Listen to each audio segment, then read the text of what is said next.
Hello, friends.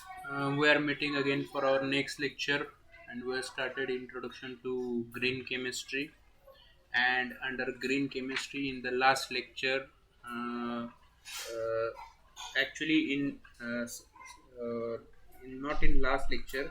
I think one to two lecture earlier, we have started what is actually green chemistry, and under that we have seen what is green chemistry as well as the purpose of green chemistry, how it can be sustainable chemistry, and then we have focused on very fine small part of the chemistry, that is synthetic chemistry. Under that, we studied atom economy, and in the last lecture we stopped at reduction of risk, and under that we have seen there are two aspects of reduction of risk, that is hazard and exposure. Hazard is, you can say, in general, you can say, and that is very prime important, very basic fundamental feature or characteristic of the chemical, how it can be dangerous for the human being or environment or all the living things. Whereas exposure is uh, the amount of risk concerned with a individual. Means if a person is taking care, then he or that living species can be protected. But if you understand the hazard factor, then you can understand its toxicity or its mm, threatening value to all the environment or all the living things. So last time we discussed in detail that how one has to take care about the reduction of risk, hazard, and exposure. So whenever you go for chemical industry or any chemical technology development, you will come across with these terms. So if you start studying the chemicals under study, or under your observation, or the chemicals which are necessary for the production of some product, so you have to take care of the hazardous value or threatening value of that chemical. Maybe it may be a reactant, it may be a solvent, it may be a catalyst, it may be a byproduct of the reaction, or it may be a product of the side reaction. Sometimes it is a unreacted reactant also. So all these things were discussed in atom economy, but here we're again brushing up to understand hazardous nature of that chemical, as well as what are its effect if the person is exposed to that chemical, for how long, after exposing, for how long time it will cause a harmful effect on that person. So both way we have to take care. So while considering the reduction of risk, you have to think in such a way that how you can avoid or reduce the use of that chemical to 0%.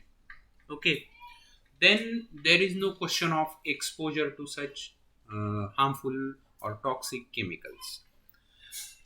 But here the problem doesn't stop here, because if at all a country or a state has to develop, has to lead in technology, has to lead in economy, it has to sometimes take into account the hazardous effect of the chemical, at the same time how to use it.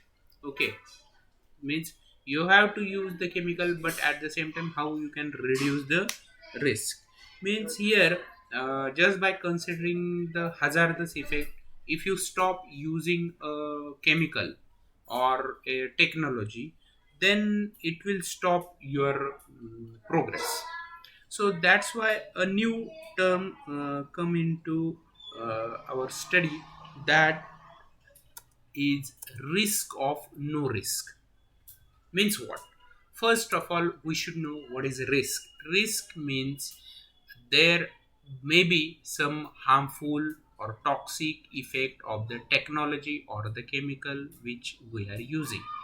Okay, so that is a risk.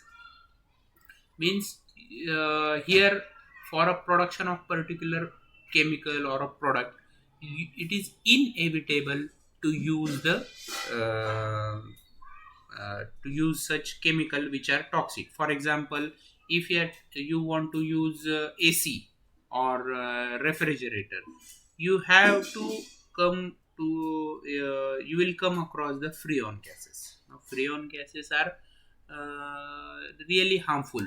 Okay, sometimes other chemicals, for example benzene, if you have to use benzene as a solvent or a reactant, sometimes the situation arises in such a way that you cannot avoid the use of that chemical. If at all you avoid that, then you have to stop the production.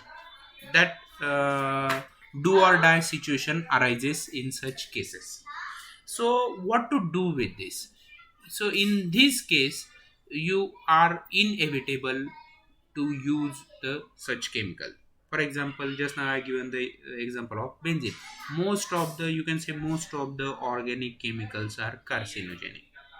So just by taking into account this factor, if you stop production based on the organic chemical, most of the pharmaceutical companies will stop, most of the plastic industry will stop. So uh, that is not helpful. That will not only will put a hurdle in our day-to-day life, but to the economy, to the development of the country. Means here you have to go uh, along with the risk. You have to move ahead with the risk. Means like here, just now all of us are facing the COVID situation. Okay, so here, uh, in this COVID situation, people, you are advised not to go outside. You have to advise use mask, use sanitizer, but you can follow few instruction like use mask, okay, use sanitizer, okay, avoid contact, okay. But the people who run their business on day to day basis, they cannot avoid going outside. They have to go, and without taking the service of such people, our common people cannot work. For example, a grocery shop, you cannot close grocery shop. Oh, okay. For how long time you can close hardware shops? For how long time you can close mobile or these electronic equipment shops? You cannot stop that. So, taking into account the risk of going outside, you have to behave in such a way that you can avoid the exposure to the corona. Okay, same is here. This is the risk that you have to take, that some chemicals, use of some chemicals you cannot avoid. You have to go along with that. So you have to live with that. So how you can reduce the risk, that you have to take into account.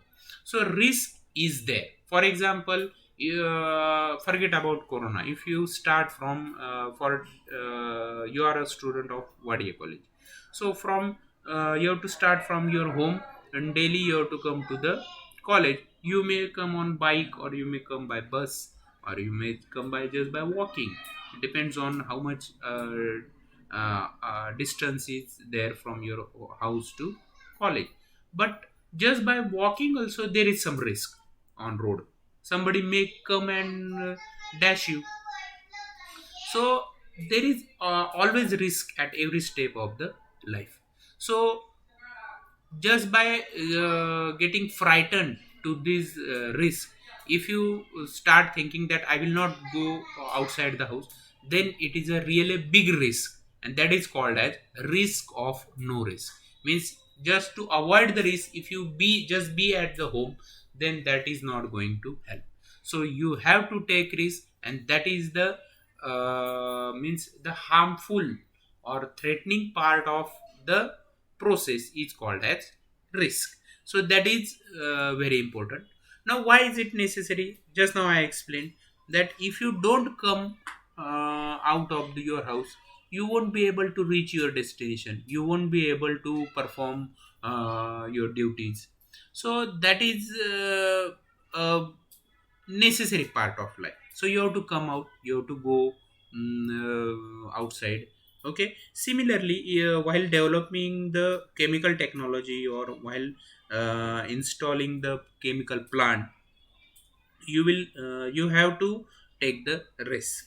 So although one thing is possible, that although risk is there, you can reduce the risk.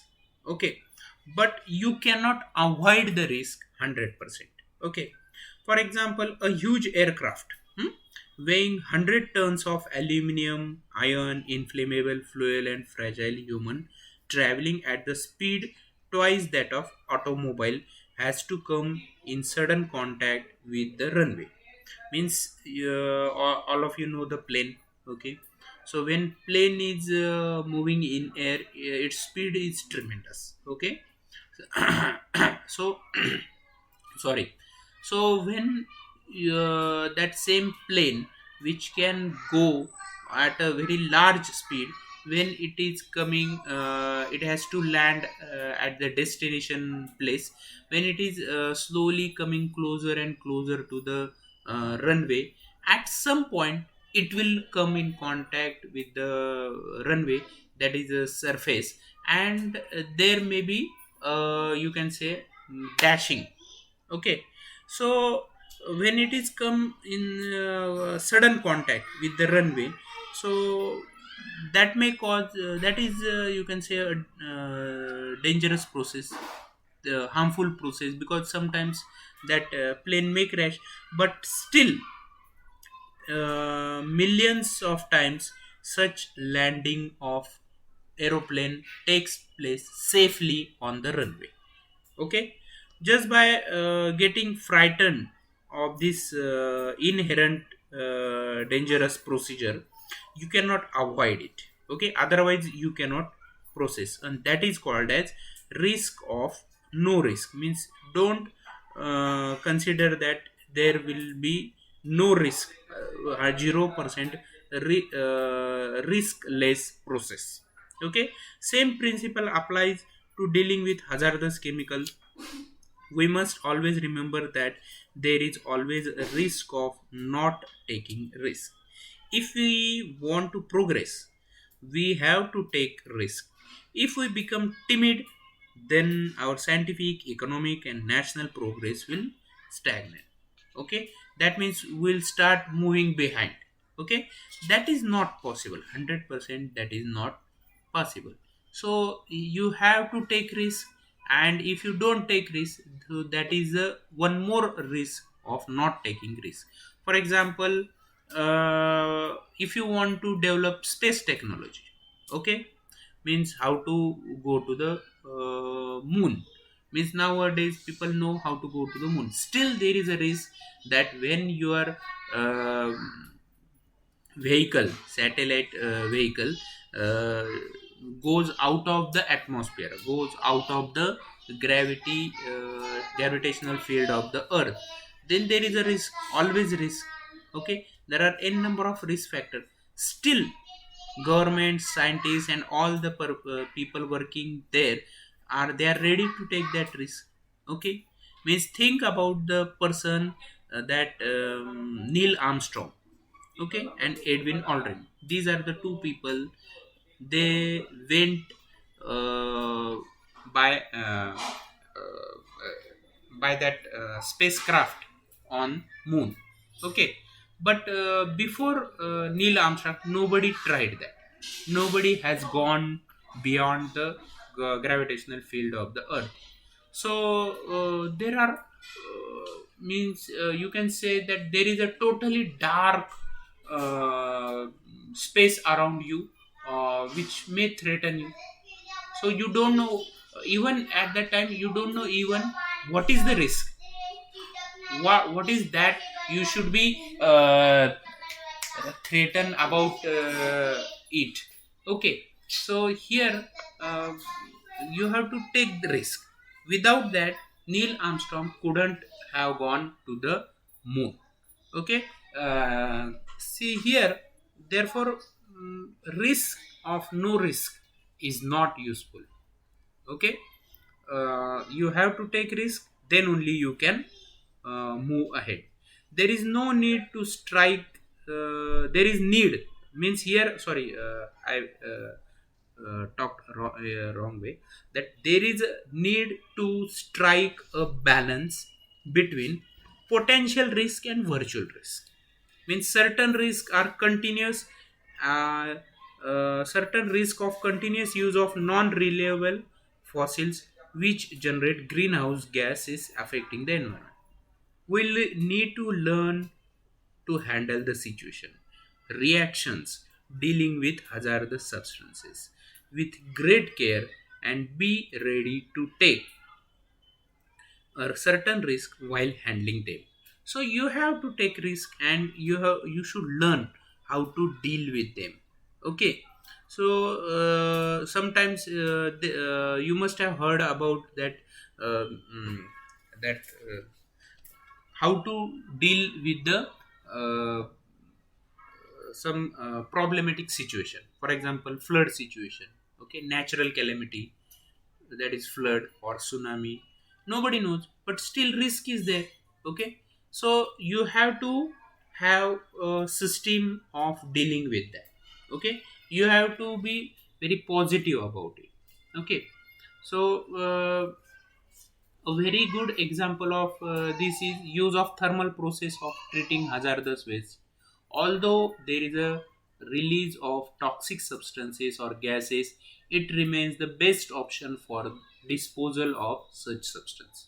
Means when you are dealing with hazardous waste chemicals of a chemical industry, there is one solution, that okay, what you have to do, you have to process it thermally. But in thermal process, the hazardous chemical may burn or break down, but at the same time there is a risk of releasing some other toxic material.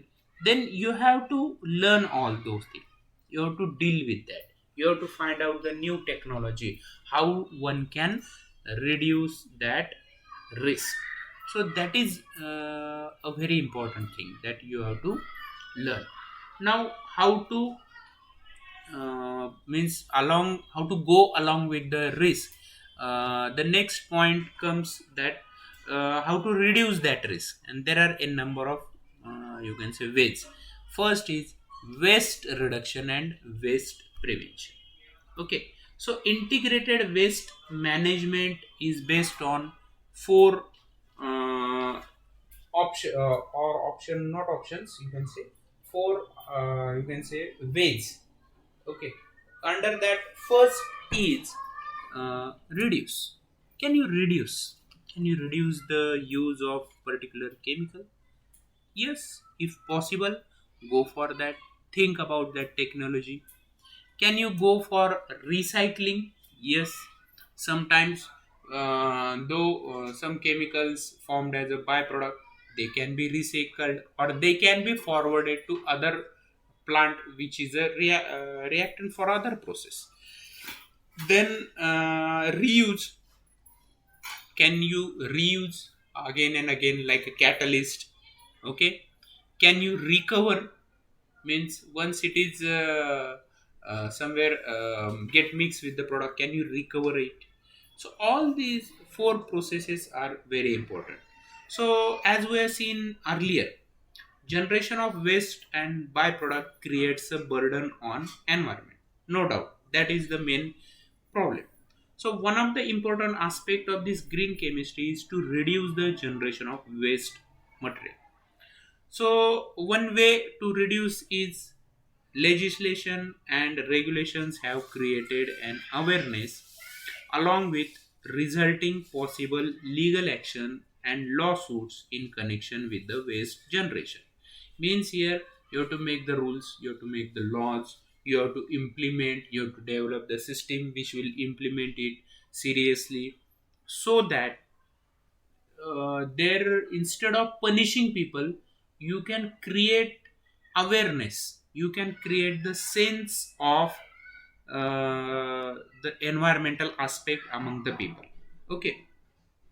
So it so here industrialists have also understood this, means initially, see, changing the track from your regular chemistry to green chemistry, it is no doubt it will create some problem, but slowly industrialists also have understood that minimizing the quantities of waste produce lead to a good business, means reduce the waste, reduce the cost over the management of that waste or disposal of that waste, or developing the technology for disposal of that waste.